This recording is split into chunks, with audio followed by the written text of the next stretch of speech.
buenas tardes, buenos días. Vamos a hablar esta ocasión sobre el tarot de Marsella y su uso como una herramienta terapéutica. El tarot de Marsella, en muchos de los casos, nos ayudan para descifrar ciertas incógnitas que se le representa al paciente en el inconsciente, y en otros casos también nos permite ingresar a los registros akáshicos de este. ¿Qué es un registro akáshico? Bueno, todas las personas tenemos una especie de biblioteca particular en nuestro inconsciente, en nuestra genética. Esta biblioteca nos marcan los datos de nuestros patrones generacionales y también de nuestros patrones genéticos. El tarot de Marsella, o en ciertos casos otros tarots, nos permite ingresar a esos registros para ver cuál es el motivo de que nosotros actuemos así. Y en ciertos casos, si hay alguna atadura emocional, si hay algún conflicto parental o algún conflicto amoroso, etcétera, pues se puede ingresar a ellos y de manera terapéutica volverlos conscientes para que se pueda desenredar tal situación. Para esto nos sirve el tarot de Marsella y como uso terapéutico. Nosotros nos vamos a enfocar a un uso esotérico. Considero de que hay personas que pueden hacer eso, en ciertos casos es funcional, pero solamente nuestro enfoque va a ser netamente terapéutico.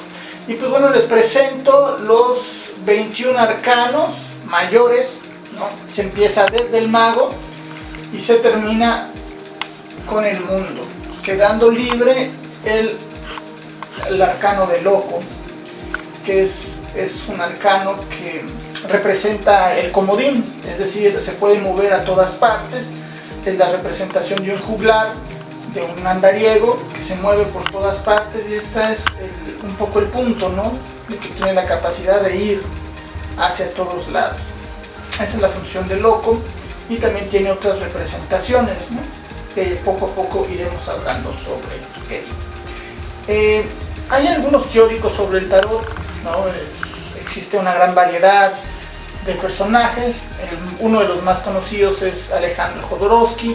No soy muy partidario de él, pero hay otras personas, por ejemplo Encarna Sánchez, que es se puede decir una teórica del tarot. Es española, es de Barcelona si no mal recuerdo, que justamente tiene una escuela, un instituto que se llama Lemat, ¿no? Ella produce sus propias cartas, sus propios libros, y justamente este tarot es de esa marca, ¿no? Y hay otras personas, por ejemplo también el caso de Beth Pramat, que es un personaje brasileño o portugués que maneja también una escuela, una forma de perspectiva y de sentir el tarot. Bueno, el señor Pramat, que concuerdo con algunas teorías que él tiene, maneja lo siguiente. Bueno, él dice de que el tarot es una especie de mandala. Es un juego, y este juego es un mandala en donde todo está completamente conectado. Un ejemplo clásico, por ejemplo, válgase la redundancia, está el arcano de la muerte y está la carta del loco, ¿no? Simplemente por un asunto de justaposición. Por ejemplo, el loco, tenemos un bastón, y este bastón no tiene nada abajo, y por justaposición vemos que lo que le sobra al loco lo complementa el arcano de la muerte, o el arcano 13, ¿no? Al final está la guadaña. Esto nos da a entender que el tarot es esto, es un gran mandala, y donde todo, como la vida misma, está netamente conectado. Entonces, la forma de leer el tarot es, este señor, es desde que con solo una carta tú puedes tener acceso a mucha información. No es necesario hacer una gran tirada de cartas. A veces una carta te basta y te sobra para conocer los secretos de la otra persona y reforzar esa postura con otras cartas más. Entonces él maneja 3 líneas dentro de su teoría de tarot, y son 3 líneas muy sencillas de aprender: la parte consciente, la parte inconsciente y la parte de la realización personal de cada sujeto, de cada consultante. Y lo va manejando por grupos, es decir, el número 1, que es el mago, tiene reminiscencias o tiene que ver con el número 8, que es la justicia, y también tiene que ver con el número 15, que es el diablo, ¿no? Estos 3 forman parte de una estructura o de un apartado, y ese apartado se llama el impulso vital. Es decir, si a mí me sale el arcano del mago en una tirada, es muy probable que este arcano del mago, con el significado que veremos más adelante, tenga que ver con el arcano de la justicia y también tenga que ver con el arcano del diablo, ¿no? Y también seguramente con otros arcanos, pero en específico o haciendo acentuación a estos 3 arcanos, ¿no? Y viceversa, ¿no? Si nos sale el arcano del diablo, tendrá que ver con la justicia y tendrá que ver con el mago.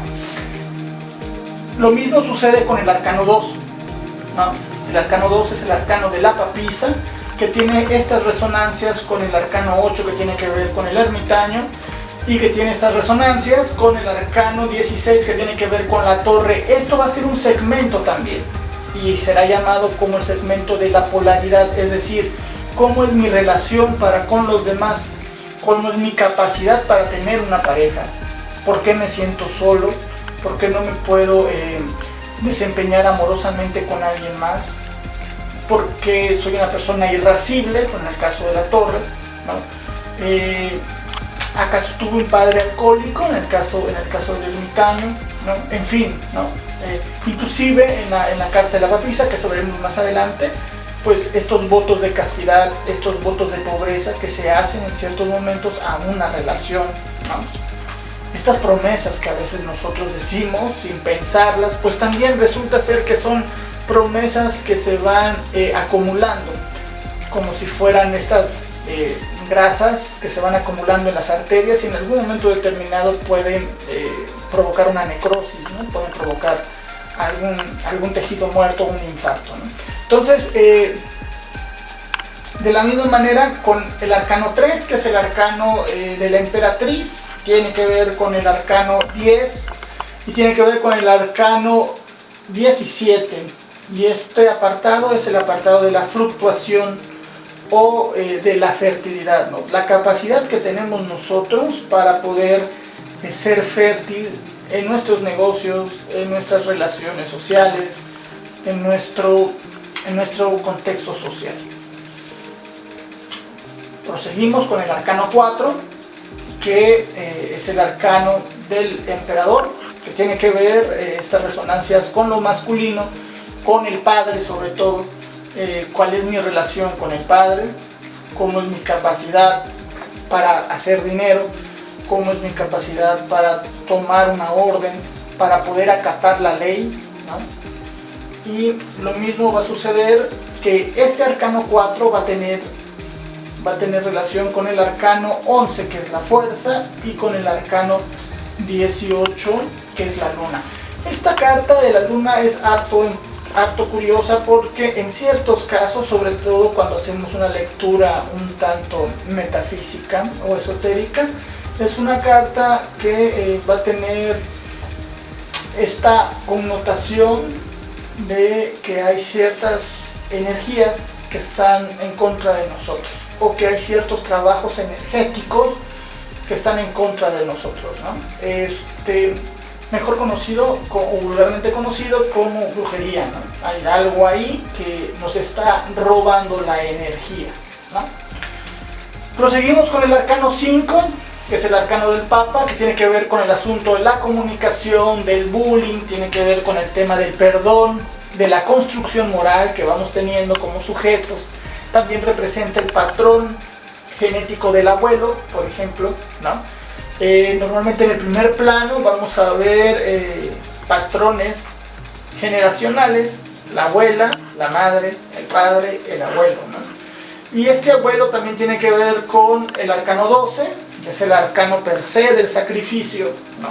Que representa al gigante Anteo, justamente en medio de la tierra. Anteo es un gigante que es señalado en la mitología griega como esta persona que se ocupaba en proteger los cruces del camino, ¿no? Mataba a la gente hasta que fue descubierto por Hércules. Hércules se enfrenta con él, pero resulta ser que cada vez que Hércules lo echaba a la tierra, pues regresaba con más fuerza a luchar, hasta que descubrió que pues como era descendiente de Gea, que era su madre, y Gea es la representación de la tierra, por ende se renovaba en bríos y en fuerza, ¿no? Hasta que descubrió esto, Hércules lo mató de diferente forma.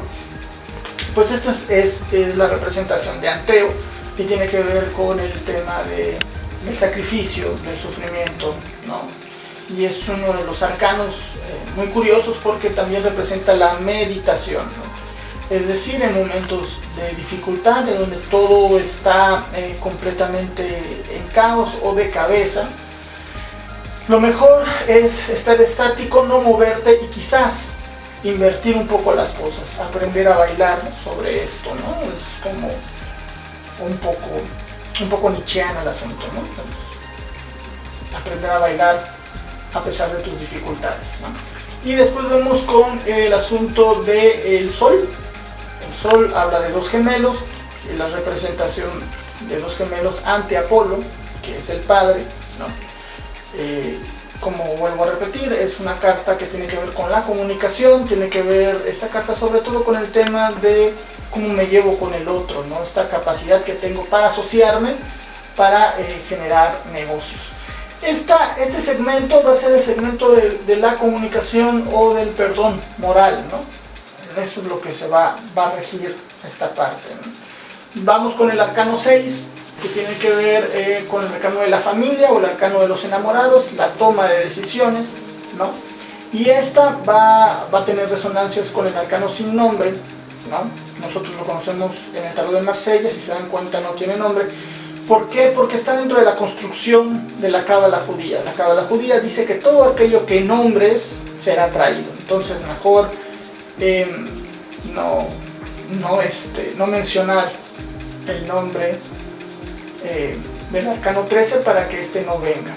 Y bueno, las representaciones de una muerte con una guadaña. Vemos acá algunas manos, vemos acá dos personas que pueden ser la representación de la madre y del padre, ¿no? Y tiene estas resonancias. La imagen es una iconografía que siempre ha existido, ¿no? Desde el siglo XIII, con este asunto de las danzas macabras. Bueno, justamente parte de ahí, de esta idea de generalizar el temor a la muerte como una construcción violenta que pues viene por ti y que no se salva absolutamente nadie de ella, ¿no? De esta. Y también tiene que ver con el asunto de la cosecha, de la siega, de recoger, ¿no? El momento de la siembra. Vemos que la muerte tiene una tercera mano, porque obviamente la muerte todo lo alcanza. Tiene aquí un moño que representa el infinito, y si observas bien el rostro de la muerte, parece ser que es una máscara, ¿no? Es una máscara bajo un fondo negro, ¿no? Es decir, metafóricamente el lado humano de la muerte. Va a tener esta connotación, una connotación muy del siglo XIII, curiosamente del siglo XII, con el memento morti, con la danza macabra, ¿no? Y va a representar justamente el corte energético para poder seguir nuestro camino.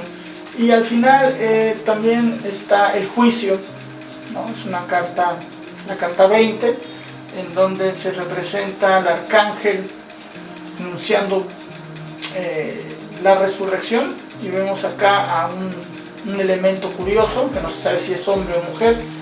Está de azul como esta representación del ser índigo, ¿no? Al lado de un hombre y de la mujer, y sale esto que podríamos denominar como la cosa, ¿no? Esta cosa renovada que sale del sepulcro. Son dos imágenes que representan a las entidades purgantes. En algún momento determinado vamos a hablar sobre la construcción iconográfica del tarot, y por ejemplo esta carta tiene una resonancia muy particular, ¿no? El tarot es un juego que siempre se ha practicado desde los siglos XII, XIII, y las primeras construcciones iconográficas de esta carta van a tener mucho que ver con una zarza ardiente, ¿no? Donde hay un objeto que se está quemando. Y sí, esta carta tiene que ver con la purificación. A la entrada del cristianismo y de la construcción iconográfica del cristianismo, pues esta carta va a tener que ver mucho con la imagen iconográfica de la Virgen del Carmen y los penitentes o las ánimas purgantes, ¿no? Entonces vemos acá esta representación que también tiene resonancias de los escritos bíblicos del Apocalipsis, ¿no?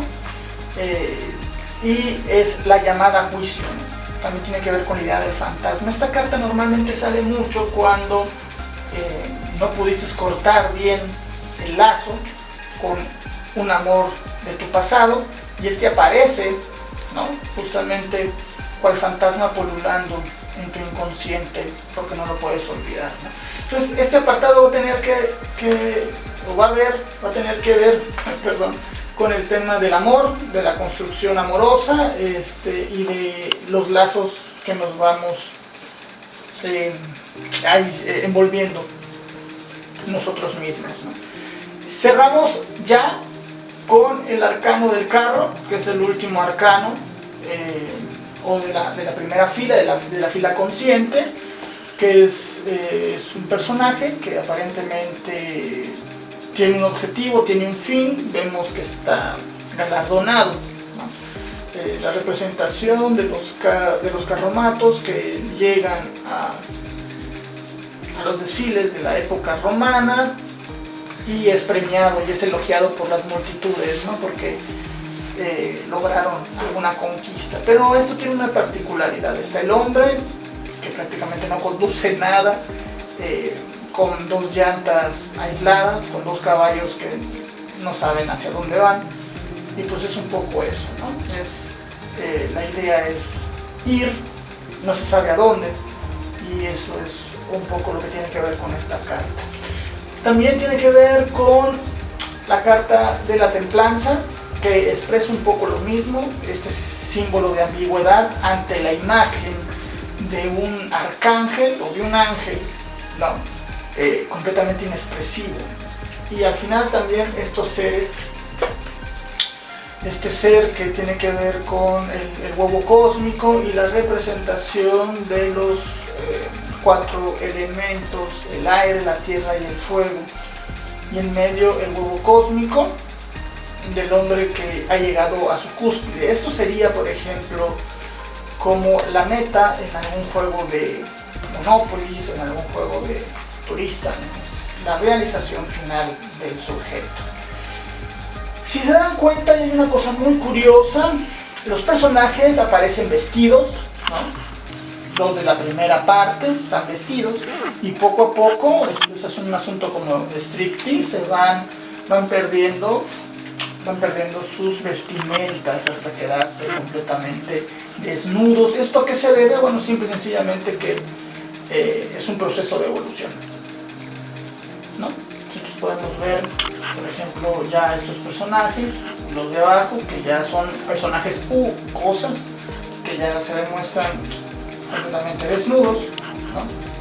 En el caso aquí de la entidad índiga, por decirlo así.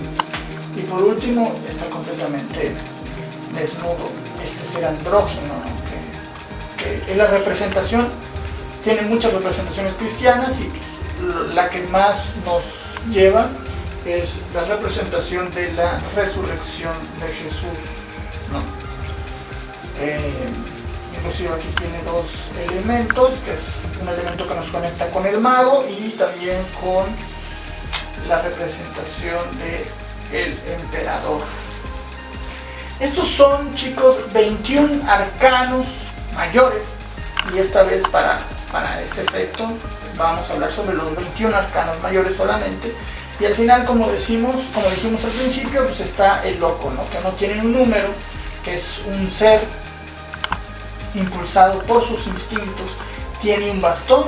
En este caso, la iconografía que marca la escuela Lemart de esta señora Encarna Sánchez maneja acá un bastón que tiene toda la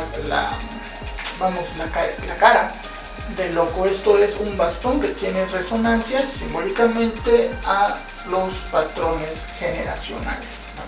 Entonces está este perro, que es la representación del instinto, empujando o jalando, depende de la visión, y está este personaje caminando hacia un lugar.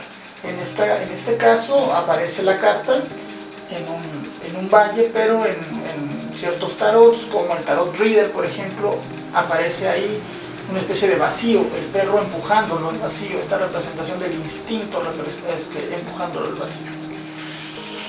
Pues estos son los 21 arcanos más uno, que es el loco, que pues veremos en esta serie de charlas y de discursos.